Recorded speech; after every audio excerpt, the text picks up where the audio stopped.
What's up? Happy New Year. I haven't done an update like this in a very long time. For those who had been, getting them. And I stopped doing them intentionally, but I wanted to do one. Well, I've actually done a couple, but I haven't put them anywhere. And so I figured, at the beginning of 2022, it would be important for me to kind of talk through some of what's been going on in relation to the album project and the single edition magazine project, and for the people who have given to the Kickstarter specifically. I have some notes here, so you'll see me looking at some of those notes and maybe playing with them at a certain point in time. And I'm not going to worry about time for this particular update, just because I usually try to keep these updates to like 10 minutes, and this time I don't know, there's a lot of context, and for anyone who has the patience to actually get through it, we'll see. So October 7th, 2021 was the 10-year anniversary of One Day Soon, the album that I put out in 2011. My intention was to talk about the fact that it had been 10 years and talk about some of the context and the processes in relation to One Day Soon and how they related to this project that I'm working on now. One Day Soon took me 3 years to make, because I've never really been a true full-time artist that was either like fully supported in being an artist in terms of money and that kind of stuff. And most of the time when I was doing work as an artist, I was also working and living my life and whatever. I was working a full-time job, and I was recording One Day Soon and serving on a bunch of boards. And, I was a lot more involved in community development work as I was now. But in some ways, the situation is very similar. So it was October 2021 was the 10-year anniversary, and my intention was to talk about it being the 10-year anniversary, and the stories around it and images that I have and all that kind of stuff. And that week my father ended up in the hospital, and I just put all that to the side and decided that I wasn't going to do it. I'm usually very specific about dates and times and when things happen, and anniversaries and all that kind of stuff when it comes to art projects, because I think it's part of telling the story. But I didn't have the energy, and I wasn't expecting my father to be in the hospital, so I spent most of that week either working or back and forth to Toronto General Hospital, where he was, and he got out in about a week. I did a couple of posts kind of explaining that, and also doing what I'm doing now, which is basically just giving an update. And I didn't post them anywhere.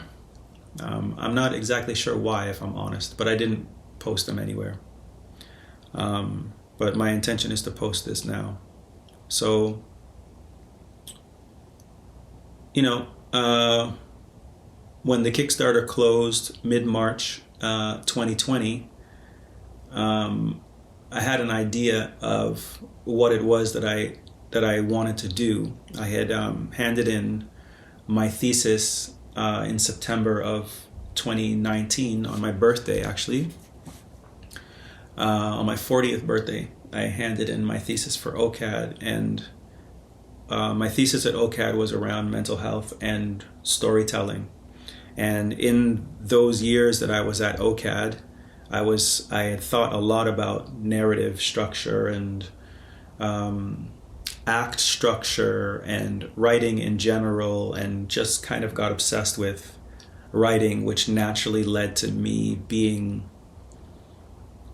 pursuing or being more interested in songwriting as a form, not just as a person who wrote songs, but as a person who is also interested in understanding how things work, So I got very interested in songwriting, and as well as act structure and a better understanding, not a great understanding, but a better understanding of music theory. And I was watching a lot of videos and listening to a lot of podcasts and reading a lot about act structure and film analysis and writing in general, academic writing, creative writing, storytelling, all those kinds of things. So I think a lot of people have described me as a perfectionist. I don't really like to think of myself as such, because I think perfectionism is a kind of an insecurity, and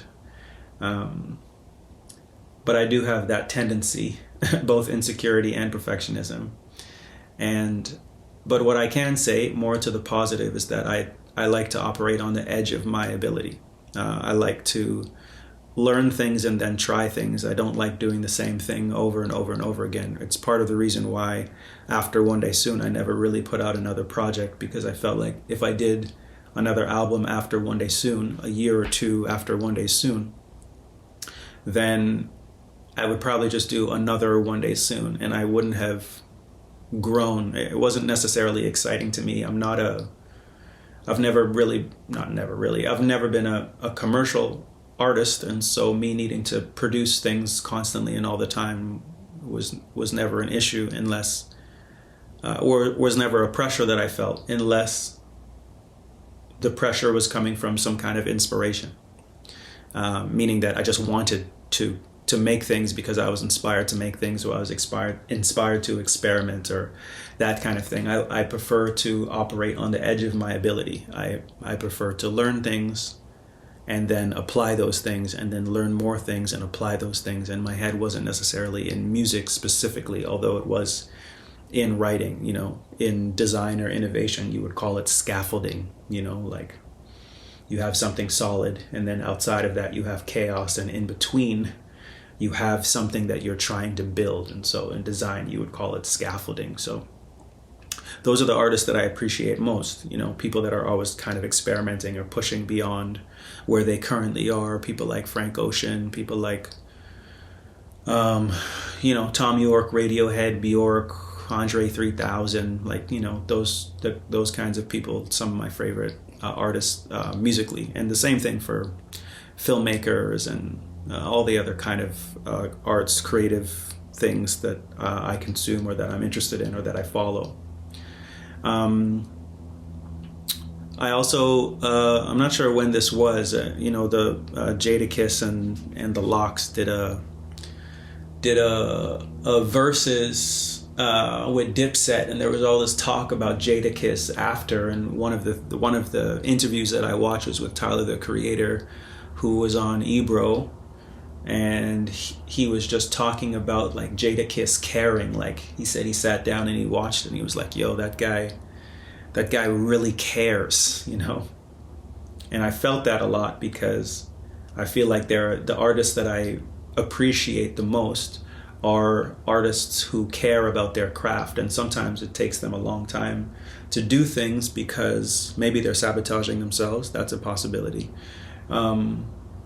But also there are people that care, and I think actually sometimes that care can come from insecurity, or can come from passion or interest, or can be some kind of mixed up combination of both. And if I'm honest, I think I feel that way, or at least I understand those people. Like watching there's a documentary on D'Angelo, and I very much felt that way with him too. Like I don't necessarily want Frank Ocean to be putting out music like how Lil Wayne used to put out music. I don't think it would have that same kind of depth. Anyway, I'm interested in that. But in that period of time, when I was at OCAD, I had decided that I wanted to do another record, because I felt like I was learning so much about how to not just make music, but how to tell stories, and had a better understanding of some of the albums that I love the most, like Kendrick Lamar's Good Kid, Mad City, D'Angelo's Voodoo, Radiohead, OK Computer, some of the stuff, like Flower Boy, like by Tyler, the Creator, John Coltrane, A Love Supreme, Marvin Gaye, What's Going On, like concept records or records that have story in them or that encapsulate a particular time, that understand a particular place. I got very interested in world building and all this kind of stuff and thought how it could be applied to music. It's very overwhelming. But as I said, I like operating on the edge of my ability. So, I applied for a bunch of grants. I wasn't successful in getting the majority of those grants. And so I decided to do the Kickstarter.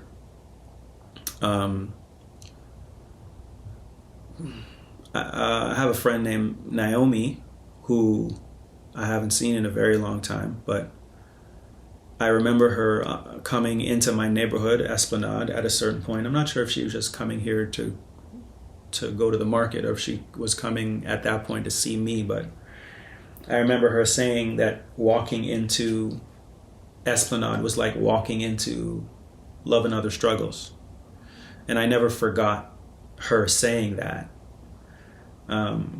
Because it was something, it was literally like that she was entering a world that she had entered before in some way. I feel very much that way about Mustafa the poet and how much effort he's put into telling the stories of the people that he knew in that other downtown Toronto neighborhood that is really just 15 minutes from here, Regent Park. And so I have a wide appreciation of what it is that he's doing, because he's telling such specific stories about a very particular place and the people that surround him inside of that place, and that he's built a kind of a world for people to enter and experiencing what he's been experiencing what it is that he has been experiencing, as tragic as that is in his case. So I had the desire to do that, to make something that could be a kind of a world, and that's part of the reason why I decided that I wanted to do a record. That's the thing that made me excited. So I did the Kickstarter, raised $20,000. It should be clear, One Day Soon cost me $40,000. Not me, but I applied for a bunch of grants, and almost $40,000 I raised to do that project. I did a budget even before that, because a friend of mine asked me if I could do a full budget for an album project, to live for a year and do an album, how much it would cost. And I remember doing that budget very practically and conservatively, and it hitting $100,000.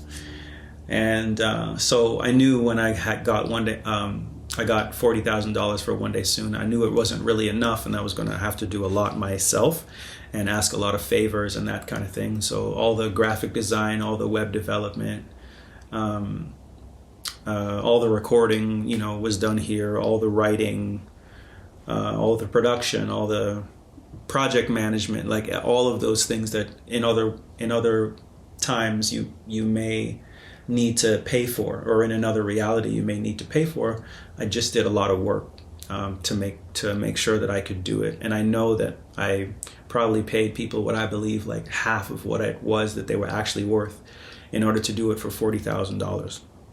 So I was aware when the Kickstarter closed and I raised about $23,000 that it was good, and I appreciate it, but it wasn't necessarily going to be like enough for me to not have to volunteer a bunch of time and energy to be able to make it happen. So mid-March 2020 comes, and the Kickstarter comes, and that same weekend is when the pandemic hit. And on some level, I thought it may actually be good. I mean, not the pandemic, but the time, like the lockdown. It would be good to have the time to sit down and make music. And very quickly I realized that I had done all this like left brain work, I had thought a lot about song structure and film analysis and music theory, and I had spent at that point 5 years in school doing doing 2 master's degrees, multiple master's degrees. And so much of what I was doing was just exercising all that left brain, analytical, detail-oriented planning, strategy, all that kind of stuff. I thought about all that, and my right brain, I'm not sure how well it was exercised, where the inspiration and the creativity is. And so when I sat down to start to do that work, the more creative work, I didn't know what I was doing. I knew way more about song structure and all those kinds of things. I knew about the marketing strategy that I was going to use and all that kind of stuff, but I hadn't really thought about the music. And it was very strange to realize that my right brain, the creative side of me, was not in a momentum, or was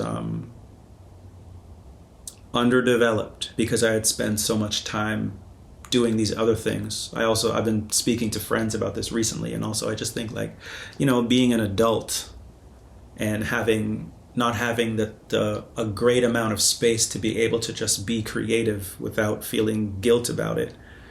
To just sit down and be like, oh, I'm going to spend the whole weekend just doing this, because now I have so many other responsibilities that I have to deal with, Anyway, I wasn't anticipating how difficult it would be. I didn't know how I sounded. I didn't know how I was supposed to write. I had an idea of the stories I wanted to tell, but I didn't know how I was supposed to tell them. I didn't know how my voice sounded or how the production was supposed to sound. I did a bunch of work. I did a bunch of production. I wrote a bunch of stuff. I organized stuff that I had been writing, because I never stopped writing. So I organized a bunch of the stuff that I had been writing, and nothing was clicking. And I was here by myself in a pandemic, very kind of isolated and a little bit anxious and stressed out, like I think a lot of people were in that time. I'm not saying that time has passed, mind you. And I don't think I really knew what I was doing. And so at a certain point in time, I decided that I would just chill, relax myself, stop doing all of the updates and all of that kind of stuff, and just spend some time organizing myself and organizing my life a bit. Because very quickly in that first couple of months, I don't know why I thought I could do a full album after not doing music in so many years in just a couple of months. Also given the personality that I have, which is to be able to make something with meaning and purpose and something that I'm proud of, and not just do music just for the sake of doing music, But that's what I did think. And I was definitely mistaken. And so I decided to stop with the updates, and just kind of live a bit, and also try to organize my life a little. So I knew that I needed, I at the time I didn't have employment. I knew that I needed to find employment.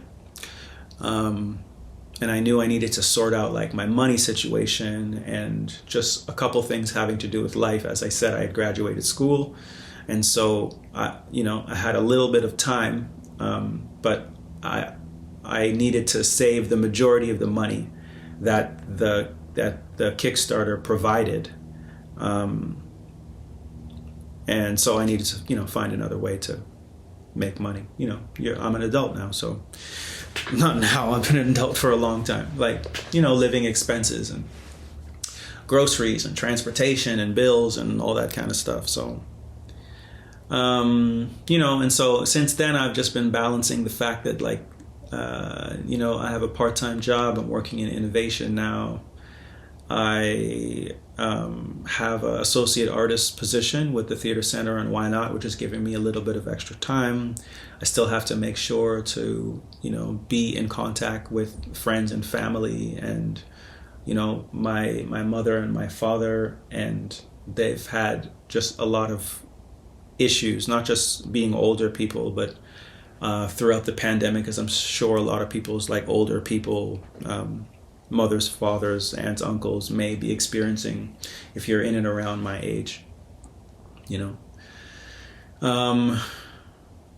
So I just started taking my time. I had got the t-shirts out and the buttons out. I think it's this year I'm going to make sure to do like the cooking of dinner, like, you know, some of the things that I did, that I said that I would do, required me being in the same space as people or that sort of stuff. And obviously I wasn't expecting the pandemic to be the pandemic. So a lot of that I put on hold. So I'm going to get in touch with people in and around that in the next little while and just clarify all of that. But because I stopped doing the updates, I also started feeling very like guilty about saying that I was going to do this project and not delivering it like very fast. And I don't think that was necessarily realistic, but it was something that was weighing on my head. It's very different to apply for a series of grants and get a certain amount of money to do a project than to put yourself out into a community of people who give out of their desire to see you move forward, or out of a desire to see the project, or some combination of both, or some other thing that I'm not thinking about. And to have the pressure of actual people, it just means more to me that people gave to this project out of their own pocket than if I got this money from a granting organization or from some private investor who was looking for, like, you know, a bunch of money to come back. And I think that pressure has been playing with my psychology around it, and the lack of time, like needing to manage a bunch of other things as an adult, has also been giving me some difficulty in just, you know, allotting the space to be able to just experiment and just try things and have things work if they work and have things fail if they fail. The reality is I recorded so much music around One Day Soon that no one ever heard. And I think I kind of forgot like how much time that took, because it wasn't time that I had to worry about back then. But these days it's time that I have to worry about. So yeah, it's a lot. You know, I also think I was and am battling with like a sense of doubt. I've mentioned insecurity already, and kind of fear about like how I'm going to do this. But you know, and a lot of other things have happened. You know, there was a editor that I got to work on the book project, and that it just took forever, and so I've had to change my editor. Recently my computer totally died. I had an old computer. My computer totally died, so I'm recording this on a new computer. So, you know, all the pandemic supply chain issues, it took a month to get it. I'm having all this technical difficulty now with programs and operating system mismatching, plugins, and all of this kind of stuff. I'm going to have to rebuild a bunch of the music that I've actually created because of the technical issue now. I'm thankful to have a new computer, but it definitely it's been about a 3-month process just to get the computer up and running, from realizing that my computer was no more, going to the Apple store and realizing that there was no reason for me to fix that old computer, which is almost 10 years old, and waiting on the new computers to come out from Apple, then ordering one and waiting another month because of supply chain issues, and then hitting the issues of plugins not working and instruments not being the same instruments and all that kind of stuff. So I'm still in the process of doing that. And then just managing, I think like a lot of people have been managing the stress and anxiety of being in a pandemic, the kind of like instability of working my way towards being in a stable position in terms of economics, the debt from being in school and wanting to make sure that was gone, you know, rent stress, all that kind of business, figuring all that out. So I did put the project a little bit to the side just because there are too many things that were going on. I had to be aware and realistic about the reality that I was an adult living in a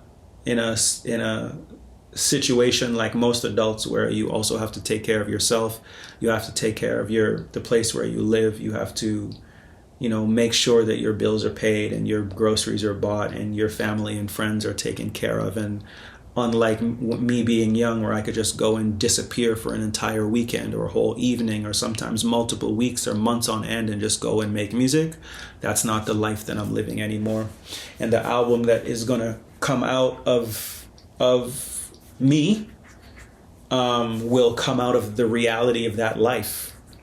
It will come out of the reality of that life, and not out of some, I can disappear to a mansion, in Paris or something like that, and just spend, 3 straight months with a bunch of collaborators and project managers and whatever, just focusing on music. That's not the reality of my life. And I needed to kind of accept that. And I think for the people who care enough to get to, 26 minutes of listening to me talk in this update, I think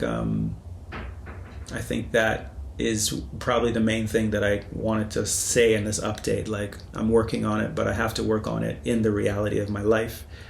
A lot of people have kind of come through this process, and so I've dealt with a bunch of folks who have come, who I had money for, who have come in to help in various parts of this, and I just haven't necessarily followed through. And so I also have needed to figure out how to make better choices and how to make sure that I'm also organized and realize that I'm having to lead this project in the way that I'm leading this project. So I found a new editor for the single edition magazine project. That was worked on over the holiday.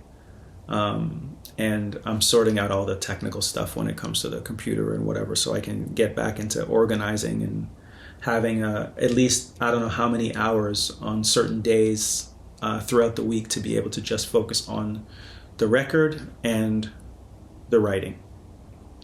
So I think that's pretty much it. Yeah, I think that's pretty much it. I'm trying my best to find that balance. I'm still very excited about doing this project. I am taking my time, trying to be more organized. And I just wanted to, give an update to those people who have taken their hard-earned money, whether it's, $1,000 or $20, and said by making that action that on some level that they support the process. I just wanted to say thank you, and I think that's it. All right. I'm going to try to be a little bit more active this year in terms of doing stuff, and I'll keep people informed as to everything that's going on. And I hope everybody out there has a good new year and stays safe and calm, hopefully. All right. Peace.